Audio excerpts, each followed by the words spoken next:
Assalamualaikum warahmatullahi wabarakatuh. Selamat jumpa lagi. Selamat malam.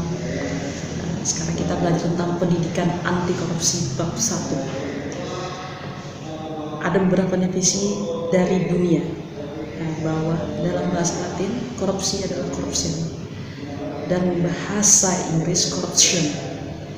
Corruption itu Perancis dan corruptie adalah Belanda.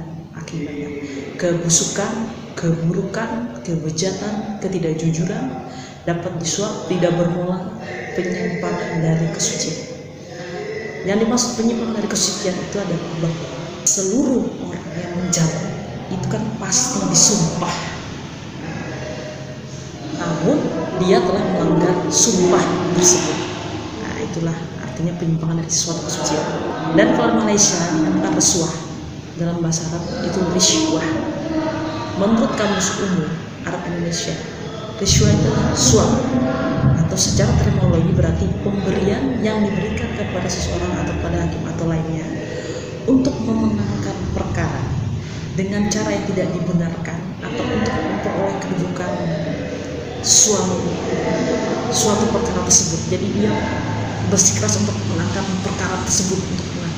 Itu sudah seluruh ulama sepakat untuk mengharamkan riswah tersebut karena termasuk dalam perbuatan dosa. Jadi untuk dari definisinya adalah artinya itu busuk, suka menerima uang, suap, sogok, memakai kuasa untuk kepentingan diri dan sebagainya. Dari pendapat pakar, menurut Profesor Subekti dan Profesor Trisubyo, korupsi adalah perbuatan curang, tindak pidana yang merugikan keuangan negara. Dan juga menurut Baru Dinopa, korupsi adalah menyangkut masalah penyuapan yang berhubungan dengan manipulasi di bidang ekonomi dan yang menyangkut bidang kepentingan umum. Artinya, korupsi itu adalah merugikan keuangan negara dan akhirnya merambat pada juga kepentingan umum. Jadi hanya bukan, tapi kepentingan umum yang ada. Dari definisi dan dari pengertian tersebut, maka dapat dilihat perbuatan korupsi itu menyangkut sesuatu yang bersifat amoral, sifat yang busuk, dan yang menyangkut tentang jabatan instansi dan aparatur pemerintah dalam penyelewengan kekuasaan dalam suatu jabatan karena suatu pemberian, menyangkut faktor ekonomi, politik, penempatan keluarga atau golongan di dalam suatu dinas kekuasaan jabatan. Perilaku koruptif. Nah, perilaku koruptif itu adalah perilaku dari kita sendiri atas tindakan dan aktivitas manusia yang merugikan orang lain, bahkan dirinya sendiri. Apabila terus dipelihara, dilakukan terus-menerus, akan mengakibatkan manusia itu melakukan tindak korupsi pada suatu saat. Artinya dari diri kita sendiri. Kita harus disiplin dari kecil. Satu, kita biasakan hidup disiplin, tidak menunda-nunda waktu. Nah, artinya kan kita bisa manage waktu itu. Kalau kita kebiasaan menunda, memanage, nanti lama-lama kita akan masuk ke dunia sekolah, kita akan menyontek. Setelah itu kita akan melakukan yang namanya bolos. Kemudian kita juga akan memasukkan tanda tangan orang tua. Misalnya orang tua diminta menyetujui ini, padahal tidak ada, dia bikin sendiri aja. Nah, karena mental kita sendiri yang tidak disiplin dari kecil, kita suka nunda-nunda sesuatu, akhirnya kebiasaan, dan akhirnya langsung masuk ke dunia kerja. Jadi punya mental koruptif. Nah, dari berdasarkan bentuk korupsi, kerugian data dari suap menyuap, pemerasan, perbuatan curang, pembenturan kepentingan dalam pengadilan, dan gratifikasi. Benturan dalam kepentingan itu adalah pegawai negeri atau penyelenggara negara, baik langsung maupun tidak langsung, sengaja selalu terlibat dalam pemborongan, pengadaan atau perseroan. Misalnya dia ikut di dalam suatu proyek, misalnya ada proyek pembuatan pagar atau proyek dalam pengadaan suatu barang. Nah, dia ikut juga dalam situ, borong-borong juga. Misalnya yang tadinya 20 juta dibilangnya 25 juta. Nah, 5 jutanya kan masuk kantongnya. Nah, itu namanya dia menyalahkan benturan dan kepentingan. Kemudian dalam bentuk gratifikasi. Gratifikasi itu adalah undang-undang Nomor 20 tahun 2001, perubahan Undang-Undang Nomor 31 tahun 99 tentang pemberantasan tindak pidana korupsi. Gratifikasi itu adalah pemberian dalam arti luas yang meliputi pemberian uang, barang, rabat, dan diskon, komisi pinjaman tanpa bunga, tiket perjalanan, fasilitas penginapan, perjalanan wisata, pengobatan cepat-cepat, dan fasilitas lainnya. Jadi gratifikasi itu ada dua. Jadi ada yang positif dan ada yang negatif. Yang positif adalah pemberian tanpa pamrih, artinya bukan karena apa-apa atau ada udang di balik batu atau ada kenapa-kenapanya. Nah, tapi memang empati aja, simpati aja sama pejabat itu, kasih aja pokoknya, nggak ada rasa ingin apa-apa. Nah, itu gratifikasi negatif. Gratifikasi negatif itu adalah pemberian yang ada apa-apanya. Nah, ada udang di balik udang. Nah, maunya aku kasih ini, kamu kasih ini, ada tag end mungkin.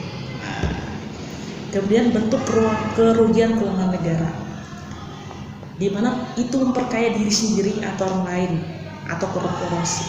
Korporasi itu adalah kumpulan beberapa orang, jadi memperkaya diri sendiri, kemudian dia juga bawa teman-temannya dari hasil korupsi tersebut.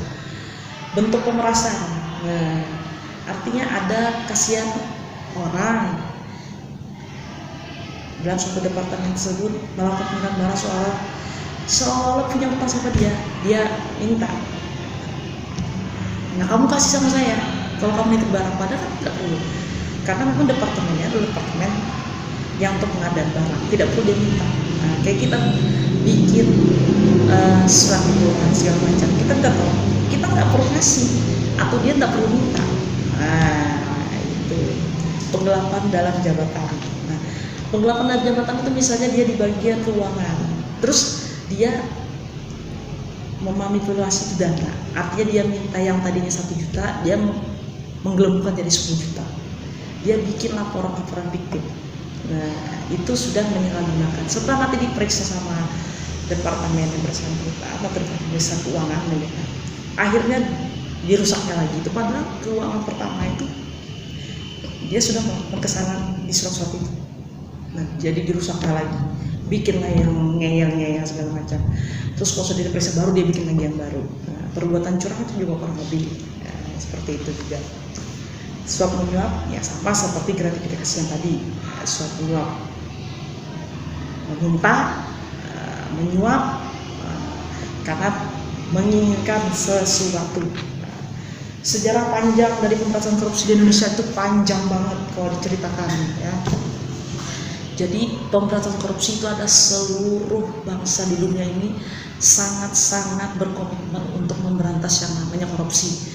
Jadi yang namanya korupsi harus dibasmi dari muka bumi ini. Nah, untuk zaman Pak Karno dan Pak Hatta, cita-cita itu sangat-sangat luhur untuk tetap ditegakkan, dan zaman itu tidak pernah ada korupsi dan pegawai negeri tidak ada yang kaya. Semuanya pegawai negeri itu benar-benar jujur karena beliau berdua memang benar-benar menegakkan negara ini. Nah, dan cita-cita itu dirasakan Pak Hatta akan bergeser. Pak Hatta merasakan bahwa korupsinya akan terjadi di zaman era setelah pemerintahan beliau, dan ternyata itu pun terjadi. Di era Pak Harto itu banyak sekali aturan yang mengatur tentang korupsi, tapi nggak ada yang jalan. Jadi hanya sebuah aturan yang dipakai hanya untuk menyenangkan masyarakat saja, dan masyarakat pun dibungkam kebebasannya adalah melakukan pendapat. Jangan untuk mengatakan korupsi itu salah, dibungkam untuk berpendapat pun dibungkam. Itu zaman rejim Orde Lama dulu ya kan? Dan beliau juga berkuasa sampai puluhan tahun yang mengakibatkan terjadinya pergolakan di tahun 98, perubahan di tahun 98. Kita mau berubah, masuk lagi ke zaman Pak Habibie, dan Pak Habibie benar-benar sangat kesulitan dalam menegakkan negara Indonesia yang kacau balau saat itu. Dan ketika di zaman Megawati, Ibu Megawati berusaha untuk mengembalikan rejim di zaman ayah beliau tersebut, dan akhirnya beliau membentuk suatu komisi, yaitu Komisi Pemberantasan Tindak Pidana Korupsi, yang akan menjadi cikal bakal adanya KPK, yaitu Komisi Pemberantasan Korupsi yang sampai sekarang terus ditegakkan. Nah, cita-cita tersebut dilanjutkan lagi di era SBY. Nah, begitupun sampai era Pak Jokowi sekarang. Jadi mudah-mudahan lah generasi muda seperti kalian sekarang terus menjaga dan terus berusaha untuk memberantas korupsi. Kalian adalah calon-calon tenaga pendidik dan kalian akan mendidik murid-murid kalian. Jadi dari sekarang kalian harus tanamkan rasa korupsi itu ada dalam diri kalian untuk tidak melakukan korupsi. Kalian harus merasa punya budaya malu, budaya takut akan Allah Subhanahu wa Ta'ala. Kenapa kita harus punya budaya malu? Karena kita malu melakukan korupsi. Apa kata orang kalau kita melakukan korupsi? Kita sudah bikin malu diri kita sendiri, keluarga kita. Terus kita bawa lagi, seluruh orang akan tahu. Tidak ada kebusukan yang tidak akan kita tahu. Jadi kita harus usaha, kita harus berusaha dengan segala usaha kita sendiri. Jangan main-main sesuatu yang instan, tidak ada. Nggak ada usaha yang akan mengkhianati hasil, itu tidak ada. Jadi tidak ada usaha yang mengkhianati hasil. Jadi kita usaha sendiri, jangan korupsi, jangan membohongi diri kita sendiri, jangan menjadi seorang pembohong. Jadi kita harus memberantas korupsi. Untuk para mahasiswa, Anda harus menjadi mahasiswa yang anti korupsi. Terima kasih.